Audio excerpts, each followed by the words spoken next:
ఏదైనా సరే ఒక ప్రాబ్లం ఉన్నప్పుడు ఏం చేస్తాం? ప్రాబ్లం ఐడెంటిఫై చేసాం. మ్యాక్సిమం కేసుల్లో ఏమవుతుందంటే ప్రాబ్లం ఐడెంటిఫై చేసినప్పుడు ఇమ్మీడియట్గా చేయండి అని చెప్తారు, కానీ దాని ఫాలో అప్ యూజువల్గా ఉండదు. మీకు ఎప్పుడు ఫెయిల్ అవుతాం అంటే ఆ సమస్యని లక్కీగా అప్పటికప్పుడు సాల్వ్ అయిపోతే ఓకే, కానీ మీరు ఎక్కడికి వెళ్ళినా సరే ఏమవుతుందంటే సమస్య కొంచెం జటిలంగా ఉంటాం, కానీ ఒక 2-3 సార్లు గవర్నమెంట్ వాళ్ళతో ఇంటరాక్షన్ చేయాలనుకున్నప్పుడు ఆ సమస్య మూలపడుతుంది.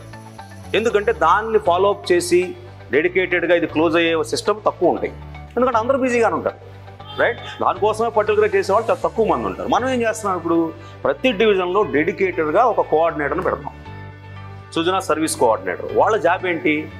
ఆ డివిజన్ డెవలప్మెంట్ ఫోరం ఇచ్చిన గైడెన్స్తో డైరెక్షన్తో పనిచేయాలి, అంతే కదా? వీళ్ళ జాబ్ అంతా ఏంటంటే, సార్ నా దగ్గర 50 ఇష్యూస్ ఉన్నాయి, ఇంతవరకు క్లోజ్ కాలేదు, 10 క్లోజ్ అయినాయి, నేను వాళ్ళ దగ్గరికి వెళ్తే వాళ్ళు హెల్ప్ చేయట్లేదు అంటే డివిజన్ డెవలప్మెంట్ ఫోరంలో ఉన్న నాయకులు ఉంటారు కదా, వాళ్ళు వెళ్ళి సాల్వ్ చేసుకోవాలి. ఓకే, కోఆర్డినేటర్ అనేది కోఆర్డినేట్ చేయడానికి. వాళ్ళకి ఏం చేయాలి, వాళ్ళకి ఏమన్నా ఒక వృత్తి ఇవ్వాలా? చెప్పాను కదా, ఒక స్కూటర్ ఇస్తున్నాం 2 బైక్, ఒక్కొక్కటి ₹1,00,000 ఉంటుంది, మరి 22 లక్షలు, రైట్? మరి ఎమ్మెల్యే గారు ఇస్తున్నారు కదా.